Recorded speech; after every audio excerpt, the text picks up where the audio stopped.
지금부터는 조금 이 어려운 문제를 철학적으로 좀 정리를 해보는 시간이 필요할 것 같습니다. 네. 우리가 여러 가지 뉴스들을 많이 다루고 많이 비판을 하지만 20대에게 전파가 안 되더라.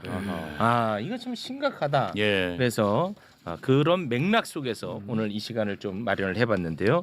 굉장히 멀리서 오십니다. 네. 예, 진짜 훌륭하십니다. 박구영 교수님 박수로 맞이합니다. 네. 반갑습니다. 박구영입니다. 네, 안녕하세요. 멀리서 하셔서 대단히 고맙습니다. 뭔가 낯선 분위기네요. 아 왜요? 원래는 이제 코너에서 따로 깨서 하셨다가 예. 위대한 분들하고 앉아 있으니까 본인도 웃잖아. 본인도 웃잖아. 블랙 아이스. 블랙아이스 우리 최진원 교수님. 네. 거의 동료 교수로서 네. 같은 교수시네요. 같은 교수입니다. 예. 블랙 아이스 이제 별명이 붙었으니까 이름도 겨울에만 최진빙으로 가면 어떨까요? 아니 겨울만 빙판 할 때 얼음 빙자에서 죄송합니다. 네. 사과 말씀 전하겠습니다. 제가 아주 짧게 뉴스 두 가지를 전달하겠습니다. 예. 그리고 이것과 관련해서 철학적으로 한번 들여다보는 시간 마련을 해보겠습니다. 배우 조진웅 씨 요새 굉장히 뒤덮고 있죠. 뜨겁지 않습니까? 배우 조진웅 씨가 소년범죄 전력으로 은퇴를 선언을 했습니다. 은퇴 선언 이후 오히려 더 많은 논란이 일고 있습니다. 네.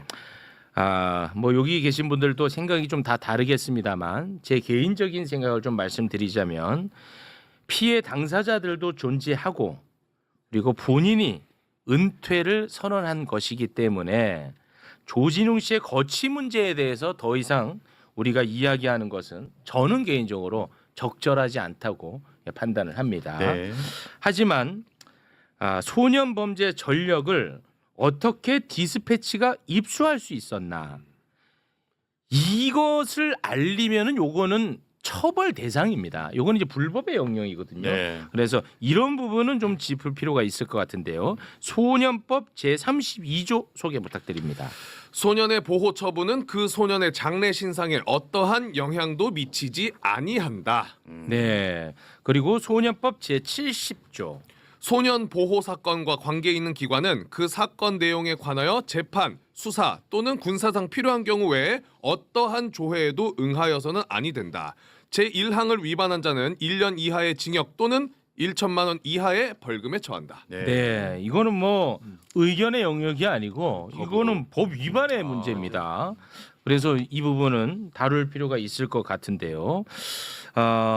이 사태를 가지고 정치인이라면 우리 사회에 도움이 되는 쪽으로 고민을 해야 되지 않겠습니까? 예. 그렇지 않습니까? 당연히 그래야죠. 뭐 예를 들어서 소년범에 대해서 우리 사회가 어떻게 맞습니다. 할 것인가. 예. 뭐 그런 여러 가지 생각할 거리들이 많이 있는데 이준석 의원 이때다 싶어서 이걸 갖다가 또 대통령을 비난하는 데 활용을 합니다. 이준석 페북 잠깐 볼까요? 배우가 소년범 전력으로 은퇴하게 되었으니 대통령은 괜찮고 배우는 은퇴해야 되는 모순이 생긴다라고 올렸습니다. 이게 우리 사회에 어떤 도움이 되죠? 아무런 도움이 안 되죠. 이거 정말 최악의 정치입니다. 네. 아니 그런 식으로 따지면은 우리 이준석 씨도 정치하면 안 되잖아. 그렇죠. 아니 그러니까 가장 최근에 나온 뉴스가 뭡니까? 당 대표 이준석이 윤석열 당선이 나고 당 공천 이야기를 나눴잖아. 네. 이거는 불법성이 아주 짙잖아. 네. 다시 한번 보고 갑니다. 윤석열과 통화하면서 제가 어쨌든 내일 윤상현 임명하고 나면 상의 드릴게요. 그거 다 하나하나. 이 불법이잖아. 이런 게. 네. 당선인과 함께. 또 이런 와중에 이준석의 최측근이자 비서실장이었던 구형모라는 분이 개혁신당 또 탈당했어요. 네. 이준석 측근들 지금 다 떠납니다. 맞습니다. 네. 허은하 대표 예. 그리고 김용남 어. 그리고 구형모까지 네. 떠나면서 글을 하나 남겼는데요. 그거까지 한번 소개 부탁드립니다. 최근 장경태 의원 사건을 보며 과거 제가 느꼈던 불협화음이 결코 우연이 아니라는 점을 다시 확인했습니다. 이준석 의원은 과거 이 사안에서 원인 제공을 운운하며 장경태 의원을 두둔하더니 이제 와서는 장경태 의원을 강도 높게 비난하고 있습니다.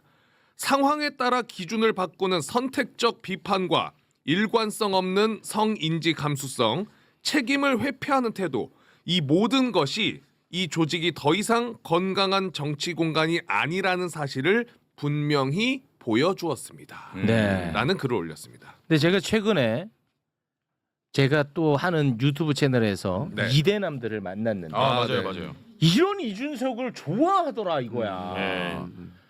정말 저는 앞이 깜깜합니다 진짜. 20대 친구들이. 그렇습니다. 예. 근데 이런 와중에 이제 또 하나의 뉴스를 전달을 좀 해드릴까 하는데 충북대에서 윤 어게인이 득세를 하고 있습니다. 예. 윤석열 탄핵 반대 집회를 이끌었던 학생이 총 학생회장 후보로 출마를 했는데 득표율 무려 63%로 당선이 됐어요. 근데 왜 이런 학생을 찍었냐라고 예. 학생들에게 MBC가 물어봤어. 네. 근데 그 답을 듣는데 아, 나 정말 좀 속상하더라고. 잠깐 듣고 오겠습니다. 탄핵을 반했으니까 이 후보자를 뽑자 뭐 그런 생각을 갖고 투표를 하진 않았고 그냥 그 사람이 뭐 선거운동을 하고 그냥 공약을 보고 그런 걸 좀 중점을 보고 투표. 이미 했으니까 어쩔 수 없고 그 사람의 사상이니까 존중하고 이 학교에서 이제 더 나아가는. 내란이 뭐 그렇게 중요하냐? 네. 앞으로가 중요하지. 그런 얘기거든요. 근데 그 사상으로 어떻게 앞을 무려 63% 득표율로 당선이 됐습니다. 미래가 좀 걱정되긴 해요. 진짜. 상당히 걱정스럽습니다. 예. 그래서 우리가 지금 나오는 뉴스를 소개하고 비판하는 것도 중요하지만 이거는 진짜 너무나 암담하잖아요. 그렇죠. 예. 박구영 교수님을 모시지 않을 수 없었어요. 네. 깜담하네요.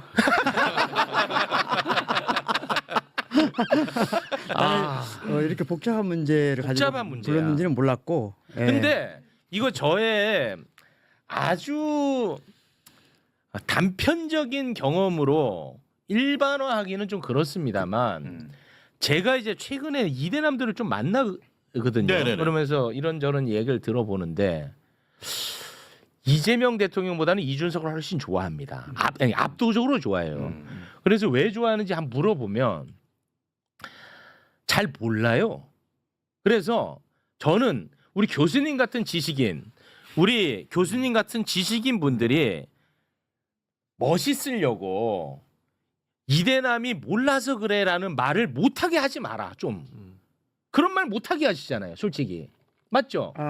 이대남 문제에 관해서는 예. 저 나름대로 심층적 연구도 하고 있고 네. 조사도 하고 있고 나름대로 지금까지 연구 결과도 있는데 네, 어쨌든 가장 일반적으로 우리가 이해해야 될 것은 네, 이 정도의 혐오나 분노가 쉽게 표출되는 데에는 대체적으로는 무시의 경험이 있다. 무시받은 경험이 있다. 무시받은 경험이 그거 자기들을 대변해 주는 사람에게 도덕적인 문제라기보다는 동조 현상이 쉽게 일어난다는 거 보는 거거든요. 좀 말이 어렵긴 한데 아주 쉬운 말을 하면 지금 그들은 자신들이 억울하다고 생각해요. 억울하다. 예. 그리고 무시당했다고 생각해요. 예. 그리고 그게 그 정도의 감정이 약간 분노나 혐오 수준으로 발전했어요. 그런데 그걸 그 이야기를 자기들의 감정을 이해한다고 자기들이 생각하는 사람이 이준석인 거예요. 그게 사실이 아니면 관계하지 않아요. 그리고 그 사람들은 다른 말로 하면 이준석이를 대체할 만한 인물이 나오면 언제든지 바꿀 준비가 돼 있어요. 예. 여기 있잖아, 형.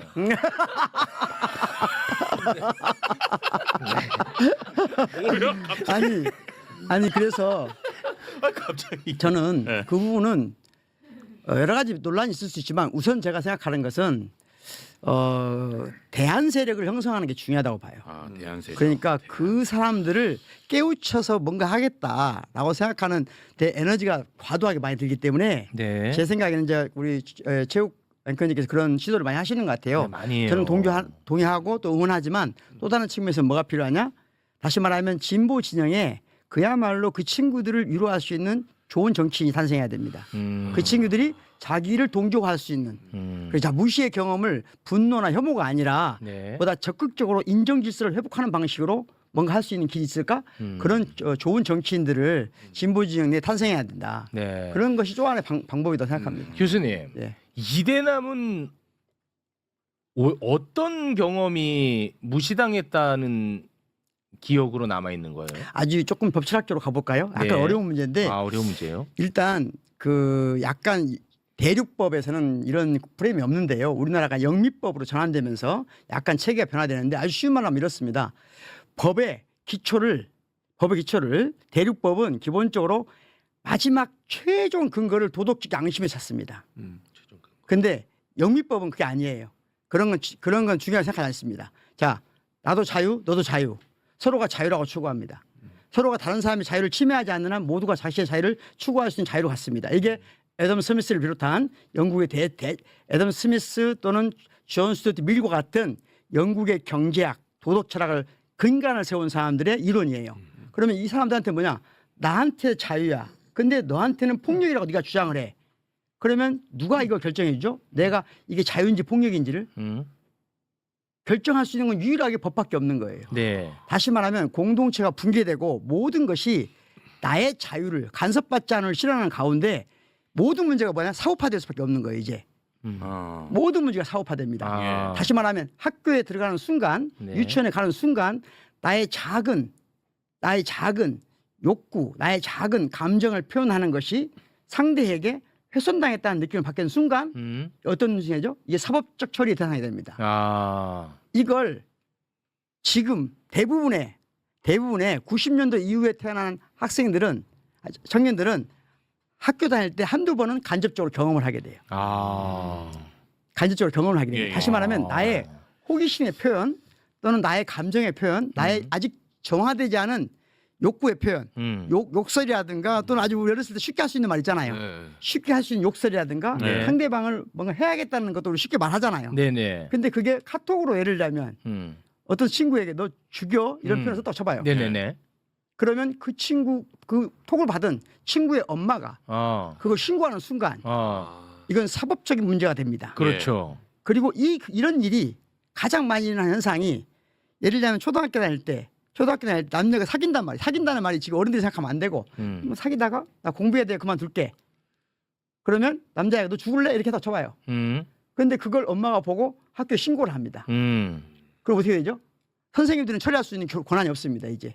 그러면 모든 게 이게 법적 절차에 따라 진행돼요. 그렇죠. 이 과정에서 예. 대부분의 남자 아이들이 자기들이 가지고 있는 아주 기본적인 감정이 크게 사법적 처리의 대상이 되고 친구가 그런 것에 대해서 강력하게 억압받는 걸 봅니다. 예. 인생이 망가지는 것도 보고. 네. 그런 것이 이 친구들한테 그러니까 조사를 해보면 세계적인 조사를 해보면 거의 모든 젊은 청년들이 남녀평등에 대해서 윤은혜에게 주장하는 친구들도 그렇습니다. 남녀평등에 동의합니다. 놀랍게도. 네. 그런데 남녀평등을 위해서 우리가 너무 많이 희생했고 너무 많이 억울하다고 생각합니다. 네. 동시에. 네. 바로 이 감정이 왜 생긴다는 거예요. 그게 바로 모든 문제의 사업화 때문에 생겨난 것이다. 그 뿌리는 아까 영미 법철학적인 특성이 그렇다. 네. 즉 모든 문제를 사법화할 수밖에 없는 구조가 지금 우리 사회가 진입했다는 거예요. 더 이상 공동체가 학교가 선생님이 더 나아가서 부모님이 이 문제를 해결할 수 있는 주체로서의 기능을 상실해 버렸어요. 그러니까 우리 때는 예. 아이들 싸움이 부모 싸움이 되고 부모 싸움을 선생님이 중재하고 그러면 상처를 주고받고 하면서 이렇게 성장했는데 지금은 그 모든 게 법적으로. 그래서 지금은 학교에 가면 변호사들만 좋은 일 있다는 거예요. 그러니까 내 생각이 다듬어질 기회를 기회조차도 없이. 박탈당했다. 그렇죠. 그래서 뭐 이게 꼭 맞는지 아닌지 모르겠지만 네. 그 맥락 속에서 갑자기 떠오르는 게 FM 코리아 들어가 보면요. 항상 내가 판단할 문제를 물어봐요. 예를 들어 최욱 좌파임? 아니 최욱이 어떤 발언을 보고 얘는 이렇게 발언하니까 얘는 좌파구나. 이게 내가 판단해야 되잖아. 최욱 좌파임 물어봐. 그럼 밑에다가 하면 어쩐지 그렇게 되는 거예요. 그걸 이제 이제 그렇게 되더라고. 예. 그래서 생각을 항상 물어보고 그냥 답을 보고 바로 그냥 그걸로 정답화 시켜버리더라고. 그러니까 직접적이고 구체적이고 일상적인 인정 질서, 다시 경험을 통해서 인정 시스템을 익혀가야 되는데 예. 그 모든 게 불가능해졌어요. 왜냐하면 너무 위험하다고 생각해요. 음. 그러니까 방금 말한 대로 어떤 행위를 하기 전에도 물어본다는 거예요. 네. 방금 말씀하신 대로. 어. 그러니까 지금은 우리가 살면서 성장하면서 쉽게 말하면 상처도 있고 상처에 의해서 다음에는 이런 행동을 하면 안 되겠구나 이런 게 배워야 되는데 네. 그 모든 게 불가능해진 상태에서 네. 분노만 불신만 쌓여있다는 거죠. 아. 그러니까 그것을 이해해주고 해석해주는 사람이 없다는 거예요. 그런데 그러면 이준석 씨가 그런 걸 했냐? 그게 아니고 어느 순간 자기들이 그래도 가장 근접한 문제, 군대 문제, 네. 예를 들자면 이런 문제를 예. 건드려준 사람이 있었던 거예요. 아. 처음으로. 반페미 문제 네. 뭐 이런 것들을 여성가족부나 이런 문제를 세우니까 그러면 그냥 그건 거예요. 아. 더 이상 신중한 문제는 아니에요. 그런데 더 건강한 정치인이 나타나면 언제든 이준석 씨는 교체될 수 있다고 저는 생각하는 편입니다. 네. 그래서 지금은 뭐 김민수 최고위원이 더 인기가 많다는 얘기가 있더라고요. 맞아요. 네. 예. 왜요? 아니 네, 이 네. 변호사님 만약에 정치에다 써봐요. 그럼 굉장히 좋은 그러니까 대안이죠. 저 아 같은- 이런 분이. 예, 예. 저 같은 경우에도 참 보면은 제가 어렸을 때는 대학교 때 저 40대 이제 40대가 됐으니까 그때는 노무현 대통령 뭐 민주당 이런 걸 좋아하는 분위기가 대세였거든요. 네. 근데 그때 노무현 대통령의 민주당을 진짜로 알고 좋아하는 애들도 많았는데 네. 사실 그냥 모르고 네. 주변에서 그냥 다 좋다고 하니까 아. 젊은 사람이라면 다 민주당 지지해야 돼 라고 해서 이렇게 호의적으로 생각하는 사람들도 굉장히 많았어요. 네. 걔네들을 약간 좀 비하하는 말로 뭐라 그러냐면 패션 좌파라고. 아 패션 좌파. 네, 그랬었거든요. 근데 어느새부턴가 이게 완전히 바뀌어가지고 패션 우파 비슷하게 됐다고 저는 보는 거예요. 아, 그 위험하네. 그러니까 이준석이 왜 좋아? 윤석열이 왜 좋아?라고 하면 말을 못해요. 아. 그냥 내 주변에서 그냥 다 좋아하니까 분위기가 이렇게 중요한. 가야 될 것 같은데 그런 거 같거든요. 그러니까 이게 좀 그래서 예. 우선은 저는 가장 첫 번째 젊은 친구들을 우리가 바꿀 수 있다는 착각은 일단 버리자는 거예요. 그 버립니다 예, 오늘부터. 그건 버려야 됩니다. 미안. 그런 태도는 사과한다. 그런 태도는 위험성이 있어요. 아 맞아. 그 반감을 불러일으킵니다. 맞아. 그건 그러니까 안 돼. 저희 세대가 해야 될 일은 그 친구들을 바꾸겠다는 열망을 버려야 됩니다. 버려야 돼. 뭘 해야 되냐? 정확하게 이해하려고 노력해야 돼요. 이해합니다. 저도 그럼. 거기까지가 우선적으로 필요하다 보여요. 네. 다시 말하면 우리 세대 전체가 지금 그 친구들을 이해하지 못하고 있어요. 아. 그래서 우리식의 프레임에다 집어넣고 막 짜증을 내는 거예요. 우리가. 우리가 지금 노예의 전생을 불러일으킨 것은 우리 문제이거든요. 네. 그러니까 우리가 이 노예의 전생으로부터 빨리 벗어나려면 정확히 알려고 노력해야 된다. 그리고 그것은 첫 번째는 데이터에 근거해야 된다고 저는 생각하는 입장이에요. 네. 그래서 조금 더 데이터도 수집하고 연구도 하고 또 경험도 축적해서 예. 우리가 우리 세대가 다른 세대에 비해서 우리 세대가 그래도 민주화를 이끌어온 세대잖아요. 네. 그러면 지금 이 친구들이 받고 있는 이 분노 감정이나 혐오 감정이 그 밑에 아까 무시의 감정에 기반하고 있다면 네. 그 뿌리를 정확히 우리가 이해해 주는 것이 이해하는 것이 우리 세대에 가지는 도덕성 아닐까 아. 이렇게 생각하는 편입니다. 이해하겠습니다. 여기에 대해서는 크게 관심이 없어 보입니다. 아니요, 그건 아니고 네. 그러면서 중요한 문제야. 소리야. 중요한 문제라고. 관심이 많아요. 네. 저도 학교에 있잖아요. 그러니까 아까 박구영 교수 말 들으면서 그런 생각도 했어요. 그러니까 이 대륙법에서는 기본적으로 도덕, 윤리 이게 최종적 목표잖아요. 법이라고 하는 건 그게 제대로 작동하도록 도움을 주는 건데 이게 반대가 돼가지고 사법 체계 자체가 그걸 규정짓는 하나의 어떤 룰이 돼버리니까 예를 들면 안에서 충분히 해결할 수 있는 문제를 사업적 잣대로 갖다 대면 폐미가 돼버리고 반폐미가 돼버리는 거잖아요. 네. 예를 들면 어떤 행동을 하나 했을 때 그게 그 사람이 그런 행동을 한 여러 배경들을 고려하지 않고 법적인 단어 아까 뭐 죽여라든지 뭐 죽을래 이런 표현 하나가 네. 그 사람이 했던 말의 뉘앙스하고 전혀 다르게 판단받게 되면 음. 그럼 무시당했다고 생각하지. 네. 나는 차별받고 있다고 생각하고 사회적으로 자기가 어떤 행동이나 의견을 제시했는데 그거 자체가 법적인 잣대로 기준이 되면서 나는 영원히 제기할 수 없는 상황까지 빠지게 된다고 생각하게 되면 박탈감을 느끼게 제가 되죠. 아주 쉬운 예를 가지고 한번 네. 아주 쉬운 예를 가지고 지금 댓글에 다른 건 다 좋은데 안 맞아서 그래 이런 건 안 돼요. 예, 여러분 그 몽둥이로는 안 아주 됩니다. 쉬운 예를 하나 설명드리면 학교에서 지금은 교육활동 침해라고 그래서 교사가 교육활동을 하는데 학생이나 학부모에 의해서 직접적으로 침해당하는 경우가 많아지고 있거든요. 그래서 그것이 즉 지금 학생들의 인권하고 교사의 교육활동 침해가 충돌하는 것처럼 보여지고 있는데 예. 사실은 이게 아까 우리가 이들을 이해하지 못한 경향도 있다. 그 측면에서 설명 하나 드리면 예를 들면 선생님이 예전에 같으면 체육 학생이 떠들고 있어요. 네. 예전 같으면 징벌을 하잖아요. 저 기빵망이 예. 50대 아, 맞았어요. 많이 맞았어요. 예, 그러니까 기빵망이 징벌을 50대. 당해도 우리가 그걸 뭐 그렇게 크게 네. 상처받지 않는다. 아니요, 말이에요. 상처 받았어요. 받았어요? 네. 네. 아직도 나는 일을 갑니다. 법적 대응은 안 진짜 하시잖아요. 근데 아니, 그거에 법적 대해서 대응. 어떻게 호소하거나 어. 억울하다고 뭘 이걸 풀 수 있는 게 없었잖아요. 없었지. 없었죠. 좀 당연시화했어요 아니, 옛날에. 그러니까 그런 것도 있지만 아. 호소할 수 있는 것이 없기도 했지만 동시에 다른 말로 하면 공동체가 그것을 일정하게 치유하는 회복적인 능력이 있었던 거예요. 그러니까 없었어요. 회복 탄력성이 어느 정도 있었던 거예요. 물론 그때 아주 중요한 게 있죠. 방금 체육 앵커가 말한 것처럼 그때 회복하지 못한 사람들을 그럴 경우는 패자 중심주의로 봐야 된다. 네. 그건 맞아요. 동의합니다. 아니 그런데 그때 그 폭력의 시대가 있었기 때문에 그거에 대한 반작용으로 교권이 엄청나게 추락한 겁니다. 그래서 사실은. 예를 들자면 네. 지금은 체육 학생이 떠들어요. 네. 선생님이 딱 봤어요. 예. 다른 가르치 다 봤어요. 체육 조용해 라고 생각하면 그 말 딱 한마디 하거든요. 체육 조용해라 라고 하면 그때 학생이 받아들이지 못해. 왜 받아들이지 못해. 왜 나한테 조용히 하라 그러지? 그렇지. 왜 나한테. 예. 그것도 그 다음에 더 중요해요. 나 혼자 떠든 게 아니거든. 내가 떠든 데는 연관이 있단 말이에요. 맥락이 있단 말이에요. 네. 근데 교사는 그 맥락을 알려고 합니까? 안 알려고 합니까? 알려고 관심이 하지. 없어요. 관심 없이 그냥 네가 나 지금 교육 활동을 침해하는 거야. 라고 보면 학생은 아니 나 혼자 떠든 것도 아니고 같이 떠들었는데 왜 나한테만. 근데 첫 번째 이게 중요해요. 그리고 떠들게 된 원인에 대해서도 교사는 관심도 없으면서 즉 내가 왜 떠드는지도 모르면서 무조건 징벌을 하려고 한단 말이죠. 네. 이런 데 대한 반감이 생긴다는 거예요. 음. 그래서 제가 무엇이 옳은지는 정확히 모르겠지만 네. 완전히 알기 전까지는 징벌하면 안 되거든요. 음. 지적하면 안 된단 말이에요. 네. 이것도 우리 세대가 배워야 될 문제라고 생각해요. 네. 다시 말하면 우리 자녀들이라든가 우리 아이들이라든가 또는 학생들이라든가 우리 다음 후배들에게 잘 모르면서 판단하면 안 되거든요. 그래서 제가 독일서 유학할 시절에 제가 놀랍게 생각했던 한 학기 내내 하여튼 선생님이 떠드는 학생한테 떠들지 말란 말을 못 해요. 안 해요. 독일에서도. 예. 떠들지 말란 말 안 하고 부탁한단 말이에요. 수산아 부탁한다. 수산아 부탁한다. 한 학기 때 그 이상 말을 안 해요.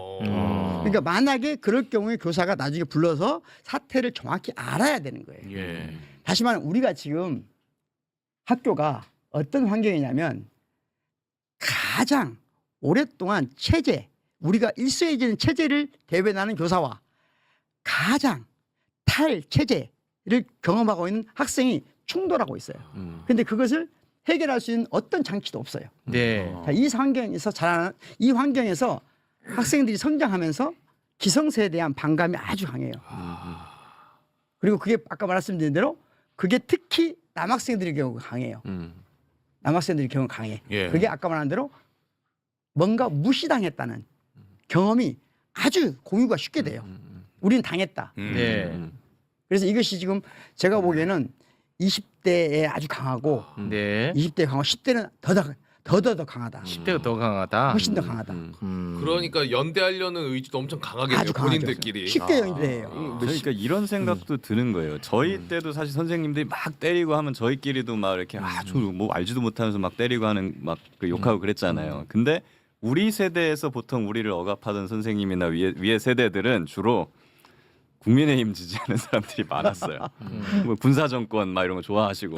그러니까 어떻게 보면 자연스럽게 거기에 대해서 우리 반감을 가졌을 수도 있는 것 같아요. 근데 지금 젊은 세대들이 자기들이 억압받는 자기 바로 윗세대를 봤을 때 저 사람들 맨날 뭐 민주화 운동했다 그러고 민주당 지지한다 그러고 그래. 그럼 자연스럽게 이 사람들도 반대로 갈 수도 있겠다. 네. 그런 생각은 좀 드는 거예요. 근데 이거를 나는 너무 또 거룩하게 분석을 할 필요는 없다고 보는 입장이거든요. 네. 우리가 이제 황희두 씨랑 이런 얘기를 또 많이 나눴는데 예. 뭐 제 생각이 옳다는 건 아니고 제 생각을 좀 확인받고 싶습니다. MB 때 국정원에 의해서 온라인상에 노무현 대통령을 조롱하고 그런 한 밈들이 굉장히 조직적으로 활발하게 이루어졌습니다. 그래서 온라인은 그런 것들이 잠식을 합니다. 그 온라인에서 활동을 더 많이 하는 사람들이 예를 들어 지금의 10대, 20대란 말이야. 그때 나도 내가 10대 20대를 돌이켜 보면 정치에 대해서 관심이 없었어 나도. 아예 없었죠. 네. 그럼 내가 접할 수 있는 분위기 환경이 그런 것들이야. 그럼 이거 재밌네. 아까 말한 패션 우파. 거기에 나는 빠져드는 거야. 그래서 그게 익숙하고 그게 내 생각을 지배하는 거야. 예. 나는 이렇게 단순하게 접근할 필요도 있을 것 같아요. 네. 너무 거룩하게 뭐 20대는 언제나 옳고 20대는 뭐 기성 세대들이 잘못한 거에 대해서 뭐 반감을 갖고 있고 꼭 그렇게 어린아이 취급 안 했으면 좋겠어 나는. 저는 개인적으로 그런 생각을 또 갖고 있습니다. 일단 그 부분에 네. 어느 정도 동의해요. 네네. 하는데 이 내란의 뿌리에 즉 윤어게인과 내란의 뿌리 그리고 이게 그 뿌리가 저는 기본적으로는 지금 국제적이라고 보거든요. 네. 글로벌 차원이라고 생각해요. 이게 한국적인 상황만이 아니란 말이에요. 그러니까 미국에서 트럼프 어게인을 그대로 따와서 윤 어게인 하는 거거든요. 네. 그러니까 트럼프와 트럼프에 지지하는 마가 세력. 근데 그들을 연결하는 핵심이 뭐냐면 기독교 근본주의거든요. 목사님 계시니까 더 잘 아시겠지만 와 기독교 근본주의 오늘 내 작품 하나 갖고 왔댔잖아. 네. 그게 결국은 그렇게 연결됩니다. 그렇습니다. 그러니까 연결돼. 아까 패션 우파처럼 이렇게 일시적으로 또는 일정한 기간 동안 분노와 혐오를 표출하는 것이 그렇게 큰 문제는 안 돼요. 단 이게 정치적으로 이것들 조직하고 구성하는 세력이 있다. 그것은 국제적이다. 네. 그것은 제가 생각하기에는 이 내란을 극복하는데 뿌리에 접근하기 위해서는 반드시 제대로 파헤쳐야 된다.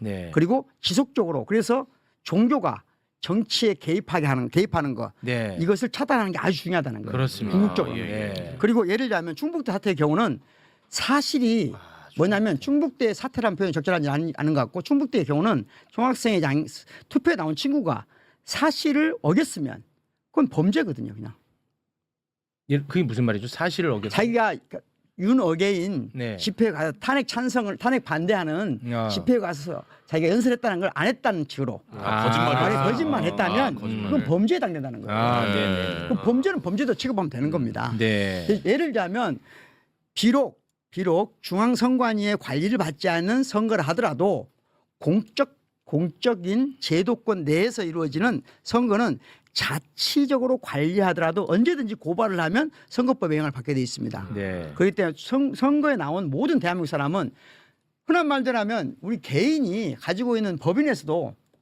언제든지 민주주의 원칙을 지켜야만 하거든요. 네. 모든 조직이. 그 대한민국에 살아가고 있는 모든 조직의 원칙이에요. 민주주의에서 가장 중요한 게 뭡니까? 다시 말하면 선거에 나온 사람은 사실을 왜곡하면 안 돼요. 그 의도적으로 왜곡했다? 그러면 그건 범죄입니다, 그냥. 네. 알겠습니다. 조금 더 사실 이게 뭐 간단한 문제가 아니기 때문에 어려워요. 예, 깊이 어려워. 있는 이야기가 오고 가야 되는데 예. 또 그 워낙 또 고관대장 한 분이 기다리고 계셔가지고 상당히 근데 좀 확실해 보입니다. 네. 원래는 제가 지금 조진웅 배우와 관련된 것을 아. 법제학적으로 설명하려고 했는데 지금 엉뚱한 데로 가가지고 그게 메인 테마였군요. 네, 근데 전혀 지금 법과 도덕에 관한 철학적인 듣고 싶구나. 설명을 하려고 했는데 그것도 궁금하긴 한데. 좀 기다렸다가 이따 그럼 좀 들을까요? 예, 그래 나중에 하기로 아니 하고. 오늘 이따가 잠깐 좀. 예, 그럴까요? 들어볼까요? 네, 그러면 왜냐면 지금 고관대장 잠깐 인사하고 이야기를 가야 좀 되니까. 나눠야 되니까. 그럼 다시 나옵니까? 네네 잠깐 좀 기다리고. 그래요? 네네. 커피 한잔 하고 커피 계시면 한 잔. 커피 한 잔의 여유. 네, 좋아요. 고맙습니다. 박구영 교수님도 그냥 뭐 의자 있으니까 그냥 들어와서. 네, 같이 오세요, 같이. 오늘 이 시간 관리가 쉽지가 않네. 부동산 철학 또 같이. 부동산 철학으로 가야 될 것 같은데. 시간 관리. 오늘은 노상원이 이거 해야 되는데 노상원이. 아유, 노상원이 못하면 뭐 내일 하는 걸로. 그게 저는 깔끔할 네, 거라고 왜냐면 봅니다. 작품이니까. 그럼 또 내일 내가 또 와야 되잖아. 아니 쉬세요. 알겠습니다. 예. 이광수 소장님 어서 오십시오. 네, 안녕하세요. 반갑습니다. 안녕하세요. 우리 박구영 교수님 다시 오셨군요. 리하이. 박구영 교수님. 태어나서 그, 이런 경험도 처음입니다. 네, 너무 이렇게 길게 하지 마시고 네. 짧게 음. 하고 뭐 그래요. 정리할까요? 네네. 네. 좋습니다. 할까요? 예. 시작. 원래 준비해 오셨던 거. 시작. 네. 일단 그 제가 만약에 강의를 할 거 아니에요. 우리 교수님도 강의 의뢰를 받으면 외부 강의를 할 수가 있잖아요. 그렇죠. 네. 그런데 가끔 이제 그 범죄 이력 및 특히 성범죄 조회에 관한 동의서가 날아옵니다. 네. 그 경우는 어떤 경우에 해당되냐면은 그 미성년을 대상으로 할 때는 예. 미성년을 대상으로 할 때는 저희가 그런 동의 받죠. 저는 뭐 미성년을 대상으로 한 번도 안 해봤는데 네. 그럼 일반인은 안 그러는데 성인은 안 그러는데 미성년을 이렇게 하는군요. 미성년을 네. 대상으로 하는 네. 교육기관에 가서 갈 때는 그런 동의서가 날아옵니다. 강의 대상이 미성년일 때. 예. 강의 대상이 미성년일 때는 그렇습니다. 나의 범죄 이력을 떼가지고 가야 된다. 떼고 하는 게 아니라 조회할 수 있도록 조회할 수 있도록 동의서를 협조해야 된다. 동의서를. 예, 동의. 예. 동의. 왜냐하면 그것은 나중에 문제가 될 수 있다. 네, 미성년 네, 네. 경우는 그게 네. 예. 우리가 합의한 거예요. 동의는 이것도 법적인 겁니다. 근데 성년한테는 성인한테는 그런 해요. 걸 저한테 요구할 수가 없습니다. 저한테 그 범죄력을 요구한다든가 그런 할 수가 없습니다. 예. 자, 이런 말씀 첫째 전제드리고 또 하나는 우리가 흔한 말대로 어떤 피해든 피해자의 우선주의는 일정 부분 지켜져야 됩니다. 단 네. 그게 법치주의를 무너뜨리는 정도까지 가면 안 된다는 것이 대원칙입니다. 네. 법치학제 봤을 때 네. 그런데 우리가 대한민국은 민주주의면서 동시에 법치주의 국가잖아요. 그렇습니다. 그럴 때 법의 원천이 뭐냐? 그래서 제가 아주 지난번에 한번 게어르그 엘리넥이라는 사람 얘기한 적 있었잖아요. 네. 지난 시간에 나와서 네. 그때 그런 말씀드렸죠. 법은 도덕의 최소한이다. 네. 이 말이 굉장히 위험한 말이다. 그렇습니다. 그런 기사 나시죠? 네. 체육 선생님 생각 안 나시는 것 같은데? 생각납니다. 네, 한 번 또 써먹었었어요. 네. 표정이. 네. 자, 하여튼 그래서 제가 생각납니다. 그림을 하나 보여드렸어요. 한번 보시겠어요? 그림. 준비가 안 됐나요? 아, 요거. 보면 그러니까 법은 도덕의 최소한이다 이런 표현이에요. 네. 언뜻 보면 직관적으로 좀 맞잖아요. 이게 네. 법이 도덕의 최소한이라는 말이 직관적으로 크게 우리 흔들지는 않아요. 그런데 법이라고 하는 것은 우리 하는 말죠. 법이라고 하는 것은 가장 중요한 게 기본 권리거든요. 권리. 법이란 말은 뿌리가 권리예요. 권리 중에 권리가 뭐죠? 기본권이라고 하는 거죠. 예. 인권의 법적 용어를 기본권이라고 합니다. 인권이 법에 들어오면 기본권이라는 용어로 바뀝니다. 그러면 기본권에 관련된 우리 헌법 조항이 있어요. 기본권이 여러 가지 예를 들면 인간의 존엄성에 대한 권리부터 다양한 자유권 또는 행복 추구권, 환경권까지도 기본권에 해당됩니다. 예. 그러면 기본권은 흔한 말대로 우리가 10조부터 36조까지 나오는데 37조가 아주 중요해요. 기본권을 언제 제한할 수 있냐는 거예요. 우리의 가장 기본권을 언제 제한할 수 있냐. 네. 법치주의 핵심적인 논리거든요. 예. 그렇습니다. 언제 제한할 수 있을까? 언제? 타인에게 해가 아니요. 될 때. 공공복리. 그렇죠. 가장 핵심이 뭐냐? 헌법 제37조 아니 그런 교수법이 나는 싫어요. 답을 얘기하세요. 우리가 아예 오답을 딛고 일어서려고 해. 그런 교수법이 가장 나쁜 나의 기본권을 침해합니다. 이게 소크라테스의 대화법의 지향인 교육법입니다. 와, 이광수 소장 너무 얄밉다 옆에서. 나를 딛고 그러니까 일어서. 나의 오답을 딛고 일어서려고 그래. 국가의 안전 보장, 국가의 안전 보장과 국가의 질서 유지, 예. 더 나아가서 공공 복리를 위해서는 기본권을 제한할 수 있어요. 단 네. 그때에도 뭐에서 법률에 의해서만, 법률에 의해서. 법률에 의해서만. 예. 그러니까 나라가 망할 위기에 있다는. 나라가 망할 위기 정도가 돼야 네. 기본권을 제한할 수 있는 겁니다. 네. 그런데 나라가 망할 위기가 돼도 기본권을 제한할 수 없는 게 있어요.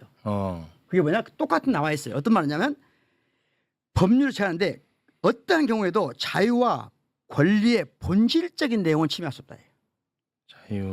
자유와 권리의 본질적인 내용은 국가가 존망의 위기가 있어도 침해할 수 없다는 거예요. 그만큼 왜 예. 법 중에 뭐냐면 국민의 기본권이에요. 기본권이야. 이 기본권을 침해한 게 내란인 겁니다. 한마디로 말하면. 내란. 그렇기 때문에 내란인 거예요. 그래서 심각한 거야. 그러니까 국가가 누란의 위기에 쳐도 이건 침해하면 안 되는 거예요. 대통령 아니라 누가 와도. 그렇습니다. 자, 그런데 그 기본권을 도덕에서 끌어와야 될까? 이게 문제가 생기는 거예요. 아까 말한 대로 법이 도덕의 최소한이라고 하면 도덕 중에서 우리가 반드시 지켜야만 하는 것, 강한 강제력을 포함하는 것, 이런 의미 때문에 꽤 괜찮아 보여요. 그럴듯해 보여요.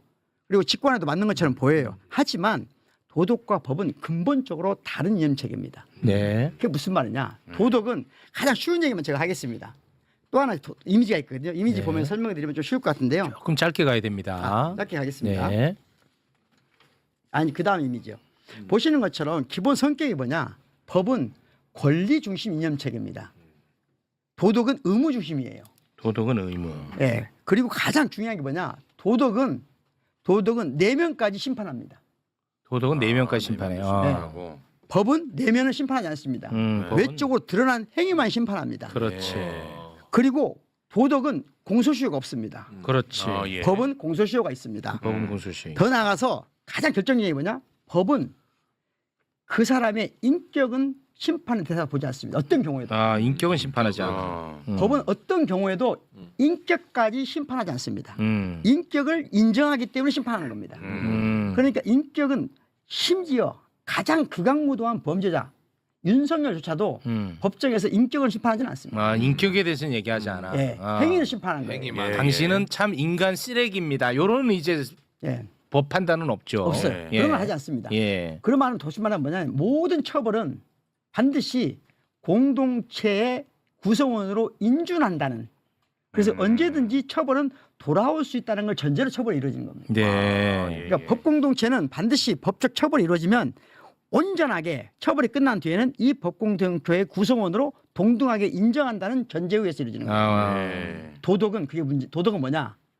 도덕은 공동체에서 멀어지게 하는 거예요. 처벌이 강할수록 공동체에서 멀어지게 하는 특성이 있어요. 다시 말하면 도덕 처벌은 궁극적으로 가장 강력한 도덕 처벌은 뭔 특징이 있냐? 공동체에서 추방하는 겁니다. 아.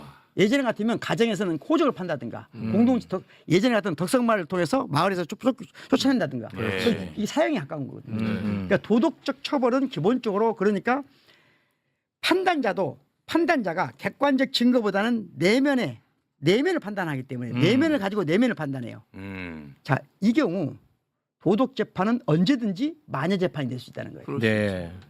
그래서 법 공동체의 구성으로 살아가는 우리는 어찌해야 되는가? 법적 판단을 우선시해야 된다는 거예요.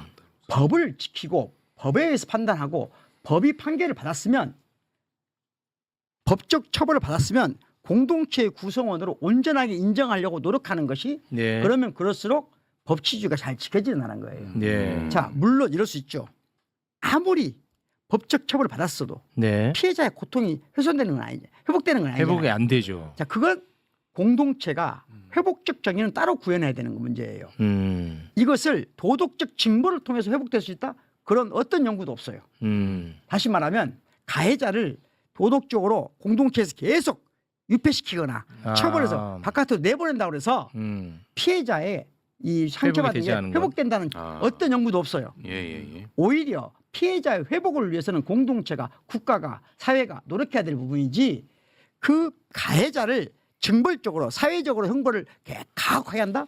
그건 저건 마녀 사회라고 생각해요. 마녀 재판 사회라고 생각합니다. 도덕 징벌 사회예요. 지금 우리가 조진웅 배우와 관련해서 이 문제에서 깊이 생각해 봐야 한다는 거죠. 우리 공동체가 과연 지금까지 그런 피해를 받은 사람들의 회복적 정의를 위해서 무슨 노력을 했는가? 그것이 우리가 고민해야 될 문제지 그 한 배우를 즉 소년범 어렸을 때 그 배우를 징벌적으로 도덕적으로 우리 사회에서 배제시키는 것 그건 절대로 회복적 정의가 아니에요. 징벌적 정의지. 지금 우리가 원하는 것은 피해 받은 사람이 상처받지 않게 하는 거잖아요. 그렇습니다. 회복적 정의를 구해내야 되는데 네. 마치 징벌적 정의로 회복시킬 수 있다 생각하는 거. 이것이 그야말로 마녀 재판에 가깝다. 그래서 이런 건 사회적으로 건강하지 않은 것이다. 그래서 저는 이 논의가 아까 말씀드린 도덕은 법의 최소한이라고 하는 이 우리 사회의 아주 잘못된 법관들은 제가 말씀드렸잖아요. 지난 시간에 우리나라의 거의 모든 법대를 다닌 사람들은 이 사람의 이론을 공부했어요. 도덕은 법은 도덕이 최소한이다. 그리고 실증, 사실이 규범적 힘을 갖는다. 그러니까 구테타도 성공한 구테타는 처벌할 수 없다. 이런 식의 이론이 즉 실증 법학의 거두인 게르 옐린의 이론이 일본을 거쳐서 우리나라에 들어온 거거든요. 네. 지금 우리 사회는 법 철학적인 논의에 깊이 있게 해본 적이 없어요. 아니 근데 만약에 이걸 이제 현실적으로 대입을 했을 때 조진웅 배우가 은퇴 선언을 하지 않았습니까? 네. 그렇게 한다고 해서 피해자들이 회복되지 않는 것은 알겠습니다. 하지만 조진웅 배우가 사랑받고 승승장구하는 모습을 보면 원래 갖고 있던 상처보다 더 커질 수는 있잖아요. 피해자들이. 그럴 수는 있지 않습니까? 그동안 그랬겠죠. 예. 그동안 피해자가 있었다면 그랬겠죠. 뭐 그렇겠죠. 예. 네. 그러면 그분이 말하는 조진웅 배우를 우리가 징벌할 수 있는 걸 했잖아요. 화해가. 법적인 절차 다 했잖아요. 아니 이거 저는 그러면- 이게 사실 좀 불편한 게 뭐냐면 예를 들어서 조진웅 배우의 소년범의 전력 때문에 어떤 공직에 나가는데 거기에서 걸림돌이 생겼어. 이번에 그런 일이 발생했어. 그러면 이런 논의가 난 타당한 논의라고 봐요. 그렇죠. 제가 아까 전에 그런데 제가 강의 가는 것처럼. 그런데 조진웅 배우는 스스로 은퇴를 선언한 거예요. 그렇죠. 그렇지 않습니까? 그런데 여기에서 그런 논의를 한다는 게 저는 사실은 좀 이렇게 크게 설득력이 있지는 그러니까 않거든요. 저는 그 문제에 대해서 조진웅 네. 배우의 선택에 대해서 과타부타 말할 필요는 없다고 생각해요. 네. 그분은 그분 나름대로 이 상황을 개척해 나가는 거잖아요. 네네네. 다만 우리는 우리 사회가 범죄 행위에 대해서 어떻게 즉 도덕적 프레임으로 법을 압도해서 되겠는가? 그건 사회적으로 건강하지 않다. 네. 말씀드린 것처럼 법적 형벌이 있은 다음에는 도덕적 형벌을 다시 가하는 게 아니라 도덕적으로 회복할 수 있는 기회를 제공해야 된다. 네. 회복적 정의가 필요하다라고 하는 것이고 그건 다시 말하면 광범위한 인정질서 회복이라 아까 처음에 말씀드렸던 네. 인정질서 회복이 필요한 것이지 지금은 계속해서 징벌을 가한다고 해서 문제 해결되지 않는다 네네. 하는 게 제 얘기예요. 네. 그러니까 최욱 씨 말을 그대로 제가 와서 다시 설명을 해본다면 사실은 본인이 스스로 은퇴하면서 도덕적 징벌도 본인이 받은 거라고 그렇죠. 저는 보여져요. 네. 왜냐하면 자기가 책임을 지겠다고 하면서 사실은 지금 박규영 교수 말씀처럼 법적인 처벌은 다 받은 거잖아요. 네. 그러나 공인으로서 역할을 하면서 사회적 지탄을 받고 도덕적으로 지탄을 받으니 네. 그것마저도 수용하는 관점에서 은퇴를 선언한 거잖아요. 네, 그렇습니다. 근데 그 이후에 또 이런 논란이 일어나는 거 조금 이해하기 어려운 부분이 있다는 얘기를 하는 거예요. 그 이후에 어떤 논란? 그러니까 예를 들면 정치적으로 예를 들면 이 문제를 네. 가지고서 계속 이제 문제를 삼거나 이런 부분들이 왜냐하면 만약 은퇴를 안 하고 이분이 계속 활동을 한다면 네. 뭐 그런 논란이 있을 수는 있다고 봐요. 예를 들면 도덕적으로 아무리 법적 처벌을 받았어도 공인의 역할을 하고 있는 사람이 계속 활동하는 게 말이 되느냐라고 논란이 될 수 있지만 이제 물론 성인이 되고 나서 일어난 일이 또 나오고 있으니까 그건 다른 그렇습니다. 차원에서 말씀을 드리고 예. 네. 이 소년 시절에 있었던 일들은 본인이 책임진다는 관점에서 은퇴를 선언했잖아요. 네. 근데도 이걸 정치적 이슈화해서 자꾸 이제 문제를 삼는 거가 네. 과연 타당하냐 하는 부분에 대한 논란이 있을 수 있다는 거죠, 제 말은. 저는 오히려 조진웅 배우에 대해서 옹호하는 발언 나는 그게 오히려 더 좀 아니 불편한 지점이 있거든요. 옹호하는 게 아니고 네. 분명히 조진웅 배우가 법적으로 잘못한 부분 폭행을 행사하는 이런 건 잘못된 거예요. 그걸 네. 옹호하는 게 아니에요. 근데 네.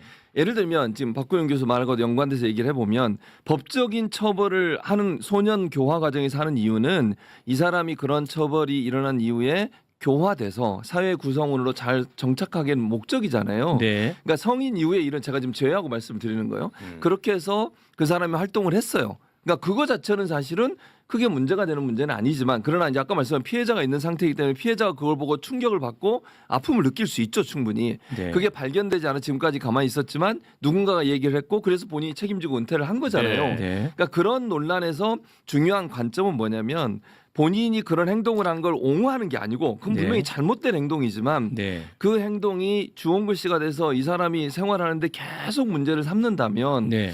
사부적 처벌이 무슨 의미가 있겠어요, 사실은. 그 영원히 추방을 해야 되는 거지 그렇게 되면. 네. 그러니까 제가 얘기하고 싶은 건 결론적으로 얘기하면 분명히 잘못된 행동을 했고 비판받아 마땅하다고 저는 생각해요. 네. 그러니까 소년 교화라고 하는 과정의 목적 자체가 그 사람이 교화 과정을 통해서 이제 일반의 사회생활로 복귀해서 활동할 수 있도록 하는 역할을 도와주는 거잖아요. 소년 교화의 과정이라는 것이 그걸 동의 안 하는 것 같은데 어쨌든 아니 그게 아니고 지금 조진웅 배우가 어떤 예를 들어서 공직에 가려고 했는데 공직 사회에서 어떤 큰 힘에 의해서 그게 차단당한 일이 아니지 않습니까? 시장에서 이게 평가받는 그렇지. 것이고 맞아요. 그 안에서 조진웅 배우가 은퇴를 선언한 거예요. 맞아요. 어떠한 공권력이 개입한 사건입니까? 그거 아니지 않습니까? 근데 왜 이런 이야기가 지금 나오냐는 거예요. 저는 그게 불편하다는 거예요. 시장에서 해결되고 있잖아요. 그렇지. 예를 들어서 그러니까 같은- 어떠한 음. 결정권자가 너는 소년범 전력이 있기 때문에 이 일을 해서는 안 돼. 라고 했다면 이런 논의가 건강하다고 봐요. 가능하다고 봐요. 이번에 그건 아니잖아요. 그러니까 근데 같은- 왜 지금 이런 얘기가 나오냐? 그러니까 그게 나는 왜 같은 불편하냐면 맥락이야. 이게 약간의 진영 논리처럼 느껴지는 그렇지. 거예요. 그래, 내기가 그 조진웅 얘기야, 배우가 지금. 그동안에 뭔가 좀 진보적인 맞아. 그런 행보를 보여왔기 때문에 네. 그래서 나는 이러한 이야기들도 나오는 맞아요. 것 아닌가. 그러니까. 나는 그게 불편해요, 그러니까. 솔직히. 그 맥락이에요, 아니, 지금 내가 네. 제 얘기하는 건. 입장은 네네. 이게 지금 정치적 문제로 비화되고 있다고 저는 보진 않아요. 네. 저는 이 사안에 대한 조준웅 배우의 선택과 결정 이런 문제에 대해서 저희는 뭐 말할 필요도 없다고 그렇지. 생각해요. 단 네. 이 문제와 관련된 우리 사회가 법과 도덕의 징벌적 또는 회복적 정의에 대해서 어디까지 고민해야 될 것인가 네네. 라고 하는 걸 철학적으로 말할 아, 뿐이에요. 그거는 저는 이상 이해도 없어요. 그건 좀 맞죠. 굉장히 네. 저는 그거는 아까 그까지 좋았어요. 참고하면 된다고 봅니다. 예. 그리고 그 이상 너무 과도하게 진영이라든가 또는 정치적 의견을 투사할 필요는 없다고 생각해요. 네. 어디에도 그럴 필요도 없다고 생각해요. 알겠습니다. 너무 과민하게 반응할 필요도 없다. 네, 네, 알겠습니다. 와, 제가 떠나야 되는데 예. 그 한 가지 목요일 날 음. 제가 내일 모레 원래 그 지금 현재 우리가 가장 아쉬운 게 작년 내란 때문에 가장 아쉬운 게 한강 작가의 노벨상 네, 어마어마한 사건이잖아요. 그렇습니다. 우리 사회가 함께 축복하지 못했잖아요. 네. 올해가 1년 차예요. 지금도 아. 내란이 지속되고 있기 때문에 제대로 못 하고 있는데 연세대학교 출신이잖아요. 그래서 연세대학교에서 노벨 위크라는 줄을 정했거든요. 아. 그게 제가 내일 모레 가서 기조 강연을 합니다. 오.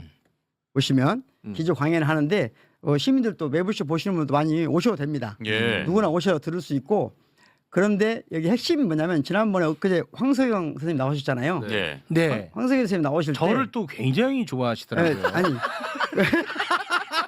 여기서 그 얘기를 할 줄 아, 이거 몰랐어요. 사실관계입니다. 네. 그 최욱 씨가 이런 질문을 해요. 황석영 선생님한테 진짜 대가시고 그러니까 우리가 어떻게 살아야 되는가 에 대해서 한 말씀 해주시겠어요? 네. 하니까 이제 황석영 작가님께서 말을 좀 주저주 하셨는데 네. 제가 내일 모레 발표하는 논문의 핵심적인 내용은 뭐냐면 한강 작가가 노벨상을 받는 우리 사회에 질문을 던진 그 질문의 전환이 가장 중요하다. 자, 우리는 철학하는 사람이나 예술하는 사람들한테 많은 시민들이 선생님, 철학자님, 예술가님, 우리 어떻게 살아야 돼요? 어떻게 사는 게 잘 사는 것이에요? 이렇게 질문을 하니까 철학자들이나 예술가들도 거기에 대해서 대답하려고 하는 생각이 있거든요. 어떻게 살 것인가? 하지만 한강 작가는 질문을 바꿔야 된다고 말해요. 어떻게 살 것인가가 아니라 어떻게 살아낼 것인가. 다시 말하면 사람으로 어떻게 살아낼 것인가. 살아낼 것이냐. 그러니까 사람으로 살아내는 것이 너무나 가혹하다는 거예요. 이 사회가. 예. 사람 구실하기가 사람으로 살아나기도 힘들고 사람으로 살아낸다는 명목으로 너무나 많은 폭력을 자행한다는 거예요. 네. 그래서 그런 관점에서 이제 철학과 예술 학문이 어떻게 사람으로 살아낼 것인가 라는 네. 질문을 던진다. 알겠습니다. 예, 별로 관심이 없는 것 같지만 목요일 날 관심 가서, 있는 분들은 예. 모레 연세대학교로 오시면 네. 강의하신다는 거죠? 목요일 네. 날. 아니 이게 지금 문제는 우리 저 논문 이광수 발표. 소장님이 네. 지금 이 상황을 어떻게 참아낼 것인가. 지금 굉장히 분노로 가득 차 이제 있습니다. 오신 지 네. 2시간이 2시간이 됐는데 어떻게 지금 참아낼 컨텐츠 것인가? 하나도 못했어요. 이걸 어떻게 참아낼 것인가. 이게 큰 숙제입니다. 네. 자, 우리 박호영 교수님과는 여기서 인사 나누겠습니다. 대단히 고맙습니다. 감사합니다. 고맙습니다. 네.